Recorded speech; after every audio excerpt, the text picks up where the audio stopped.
நான் பூங்குனி அம்மா சமையல். இன்றைக்கி என்ன செய்ய போகிறோம்னா, கீரை, அரைக்கீரை தோட்டத்தில் போட்டிருக்குறோம்.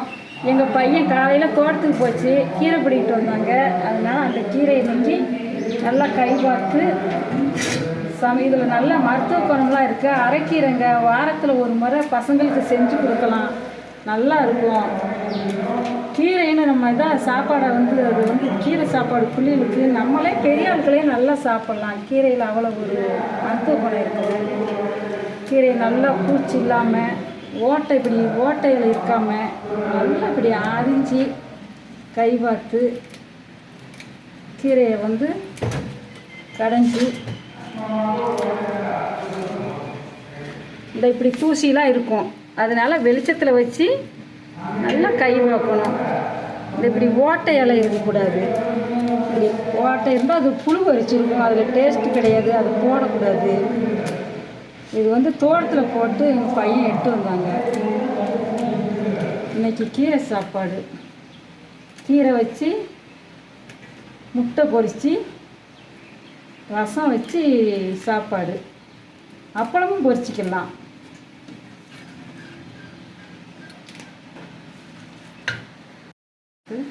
அந்த காலம்லாம் எங்கள் வீட்டில் என்னதும் எங்கள் அம்மா கீரை செஞ்சு கொடுத்த மாதிரி கொடுப்பாங்க. காட்டுக்கு போவாங்களா, கீரை வேலைஞ்சிட்டு கீரை தான் கொண்டு வருவாங்க.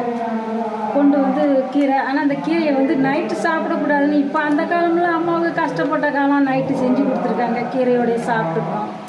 இப்போ உள்ள மருத்துவ குணத்துக்கு நைட்டு கீரை சாப்பிடக்கூடாது, மதியம் நல்லா சாப்பிட்லாம். கீரை நம்ம தோட்டத்தில் போட்டாலுமே நம்ம மருந்து இருந்து அடிக்காமல் இருக்கும்ல, அதனால அந்த புழுகள்லாம் இவ்வளோ.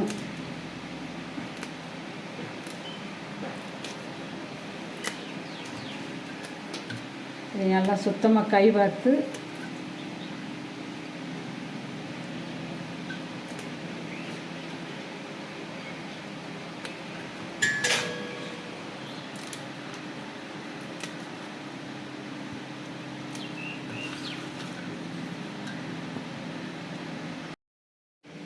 கை பார்த்த கீரையை நல்லா கழுவணும். 2 தண்ணி ஊற்றி நல்லா நம்ம தோட்டத்தில் நம்ம போட்டிருந்தாலுமே அது சுத்தமாக கழுவுனாட்டா நல்லாயிருக்கும்.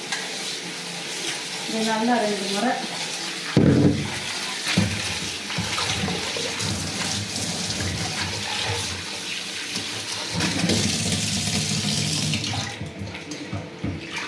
இப்படி அலசி வேறு இதில் எடுத்து வச்சுக்கணும். எடுத்து வச்சுக்கிட்டு இன்னும் ஒரு தண்ணி ஊற்றி கழுவிடணும்.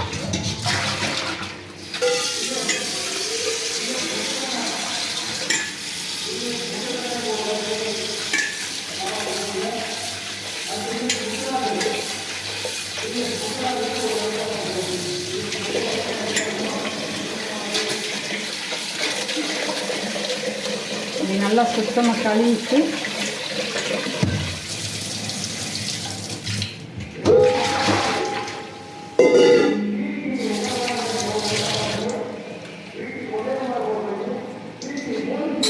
போர் தண்ணிங்க வீட்டில் நல்லா தான் இருக்குது. தண்ணி இருந்தாலும் இன்னொரு தண்ணி நல்ல தண்ணி ஊற்றி கழுவிடுவோம்.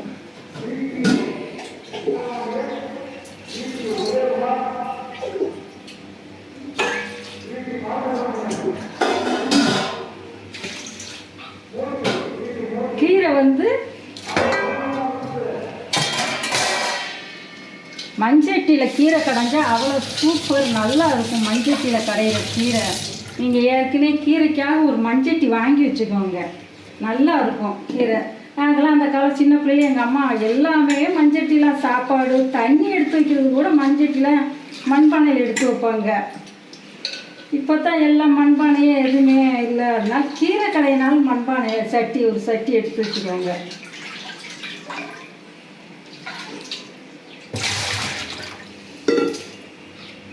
இந்த கீரைக்கு தேவைப்படுற பொருள் இந்த இருக்குது.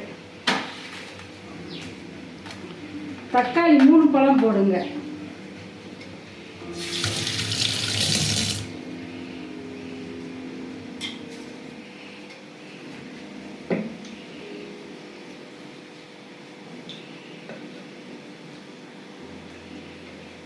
வெட்டி போட்டால் நல்லா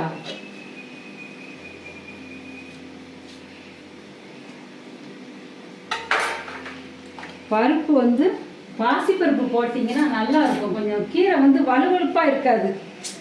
கீரை வந்து நல்லா கொஞ்சம் நல்லா தெரியும். பாசிப்பருப்பு இப்படி 3 டீஸ்பூன் போடுங்க. பாசிப்பருப்பு கீரைக்கு வந்து பருப்பு சேர்த்தாலே நல்லா இருக்கும். வெறும் கீரையை கடையிறதோட பருப்பு சேர்த்து கடைங்க. அந்த கீரை வெந்துடும், பருப்பு தக்காளி எல்லாமே நல்லா வெந்துடும்.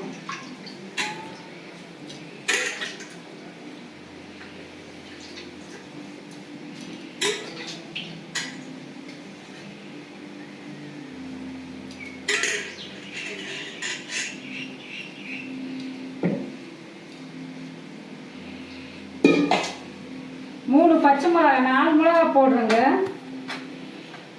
4 பச்சை மிளகா.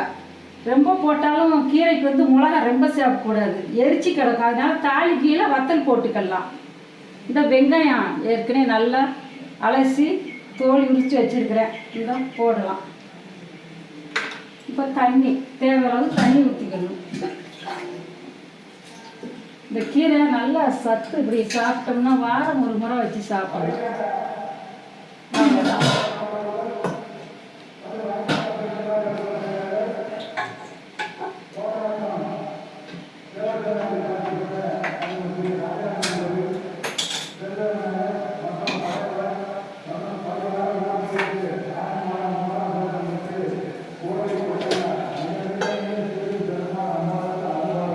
நல்லா இப்படி அவிய வச்சுருங்க. ஒரு 15 நிமிஷத்தில் அவிஞ்சிரும். அவியவும் இன்னும் ஒரு ஆட்டை கிண்டி விடணும். இதுக்கு தேவையளவு தாளிக்கிற பொருள் வந்து வெள்ளைப்பூடு தாளிக்கையில தட்டி போடணும். வெங்காயம் அரிஞ்சு வச்சுருக்கு, வத்தல் 2 வத்தல், தாளிக்கையெல்லாம் சீரகம் போடணும், சிறு சீரகம், கடுகு கொஞ்சம் போடலாங்க, கருவேப்பிலை. கீரை அவிஞ்சி கடையவும் தாளிக்க வேண்டியதான். பார்த்தீங்களா, கீரை நல்லா வெந்துருச்சு. மகுந்து பருப்பெல்லாம் பாருங்க நல்லா குலைவாக வெந்துருச்சு. பாருங்க அந்த கீரையிலேயே அந்த தக்காளி எல்லாமே வெந்துருச்சு. இந்த பச்சை மிளகாயை வந்து நம்ம எடுத்துட்டா சின்ன புளி வந்து ரொம்ப காரம், அதனால் இப்படி இந்த மிளகாயை எடுத்து வேண்டாம், அது வேண்டாம், அது ரொம்ப கரைச்சா எரிச்சு கிடக்கும். மிளகாயோடு சேர்த்து கரைச்சா 2 மிளகாய் எடுத்துருவோம். எடுத்துட்டு ஸ்டவ் ஆஃப் பண்ணிவிட்டு கடைய வேண்டியது கீரையை. குழந்தைங்களுக்கு கொடுக்கறதுனால கொஞ்சம் உரப்பு இருக்கக்கூடாது. இப்படி கடையிறது நல்ல சட்டியில், மண்சட்டியில் தான் நாங்கள்லாம் கடைவோம். இப்போ வேறு பாத்திரத்தில் வச்சு கடையணும்னு வச்சுக்கோங்க, மழுக்கு மழுக்குன்னு கடையாது கீரை. அதே மாதிரி மிக்சியில் ஓட்டு அடிக்கிறாங்க, டேஸ்ட்டே இருக்காது. இப்படி கடையிறது தான் நல்லது. நீங்கள் கடைஞ்சி சாப்பிட்டு பாருங்கள், சூப்பராக இருக்கும் கீரை.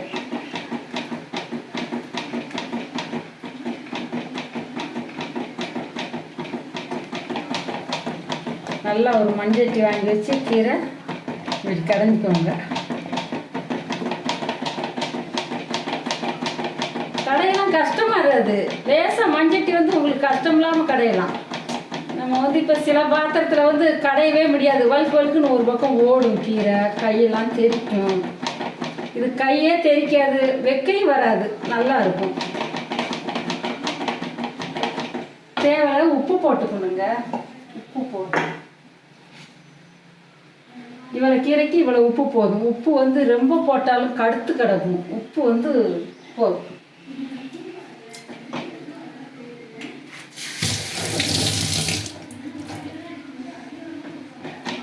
கீரைக்கு உப்பு சேர்த்துடக்கூடாது, ரொம்ப கடுத்து கிடக்கும் கீரை.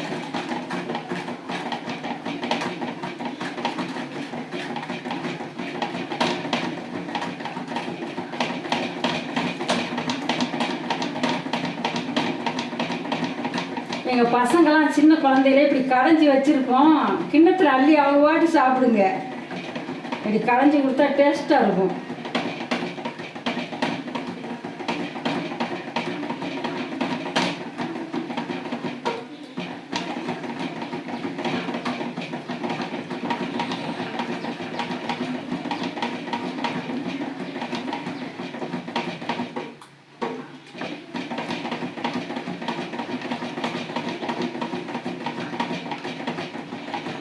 பருப்பு கீரை எல்லாம் நல்ல சத்து குழந்தைகளுக்கு.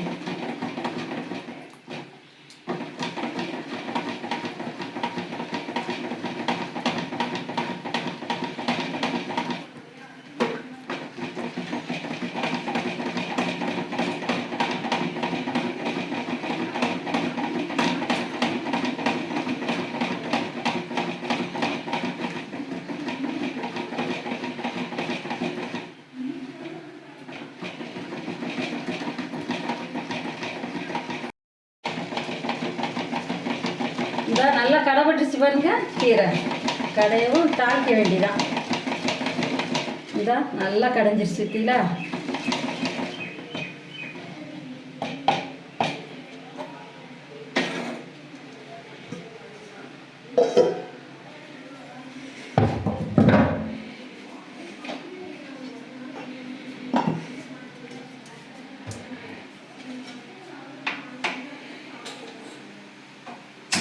சட்டியை காய வச்சுட்டு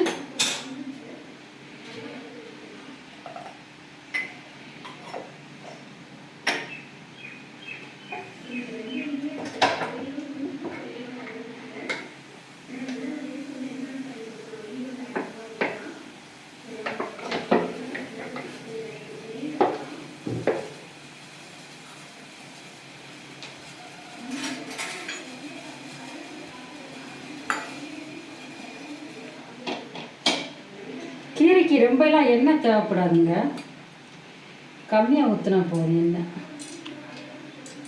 வேட்டி எண்ணெய் ரொம்ப சேர்த்தா வலுவலுன்னு இருக்கும், கையெல்லாம் ஒட்டும். அதனால் எண்ணெய் வந்து கம்மியாக ஊற்றணும். இந்த வத்தல் 2 வத்தல் எடுத்து வச்சுருக்கிறேன், வெங்காயம் அரிஞ்சு வச்சுருக்கேன், பூண்டை வந்து தட்டி இடித்து போடலாம், கடுகு போடுவோம்.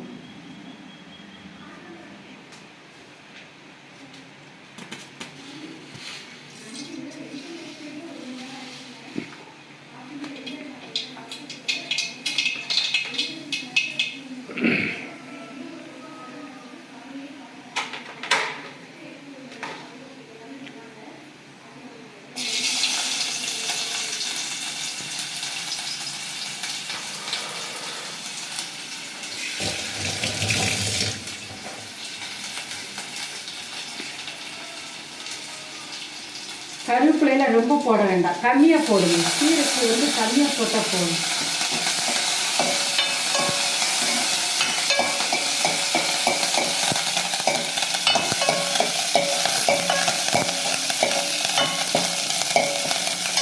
பூண்டை வந்து இடித்து போடணும். நல்லா தொளி உரித்து வச்சுருக்கிறேன். இந்த 5 பூண்டு போடுங்க,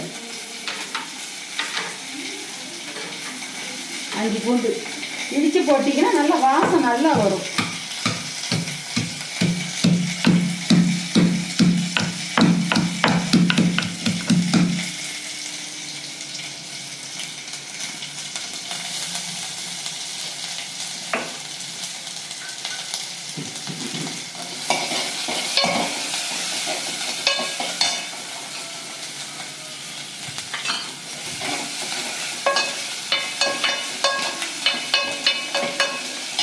ரெண்டு வத்தல் கிள்ளி போடுங்க, வாசமாக இருக்கும். வத்தல் போட்டால், காஞ்ச வத்தல் போட்டால் வாசமாக இருக்கும் கீரைக்கு.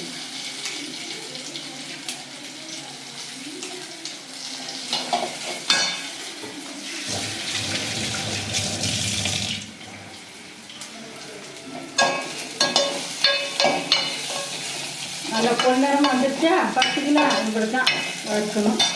சீரகம் வந்து கொஞ்சமாக சின்ன சீரகம் போடுங்க, இவ்வளோ போடுங்க போதும். வாசமாக இருக்கும், சீர்மிக்கும். சின்ன பிள்ளைகளுக்கெல்லாம், நமக்கே நல்லது, பெரிய ஆளுக்கே. அது கடிச்சு சாப்பிடையில அது ஒரு டேஸ்ட் கொடுக்கும்.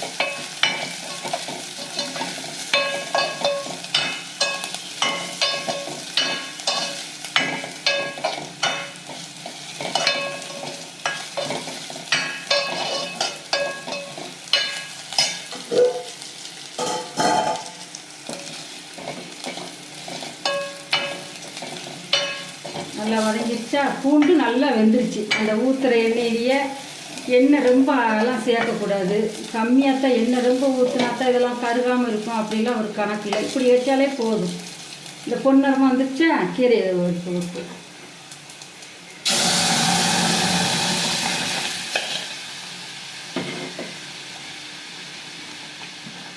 ஸ்டவ்வை கொதிக்க விடக்கூடாது. கீரை தாளிச்சதும் கொதிக்க விடக்கூடாதுங்க. இந்த கீரைக்கு அப்பளம் வறுத்துக்கலாம், சாப்பாட்டுக்கு ரசமும் வச்சுக்கலாம், அந்த முட்டையும் வச்சு சாப்பிட்லாம். சூப்பராக இருக்கும். சாப்பாடு நல்லா சாதம் சூடாக வடித்து சாப்பிட்டீங்கன்னா சூப்பராக இருக்கும், அருமையாக இருக்கும். இதே மாதிரி கீரை செஞ்சு கர்ப்பிணி பெண்களுக்கெல்லாம் 2 முறை கொடுங்க. வாரத்துக்கு 2 முறை கொடுங்க. கூட்டு மாதிரி கொடுக்கலாம், நல்லதுங்க. சாப்பாடு மாசமாக இருக்கிறவங்களுக்குலாம், எங்கள் மருமக பொண்ணுல இப்போ மாசமாக தான் இருக்கிறாங்க. அவங்களுக்கு நான் வாரம் 2 முறை செஞ்சுருவேன். அதனால தோட்டத்திலே கீரை போட்டுக்கிறோம். இந்த ஆதரவு கொடுத்த அனைவருக்கும் நன்றிங்க.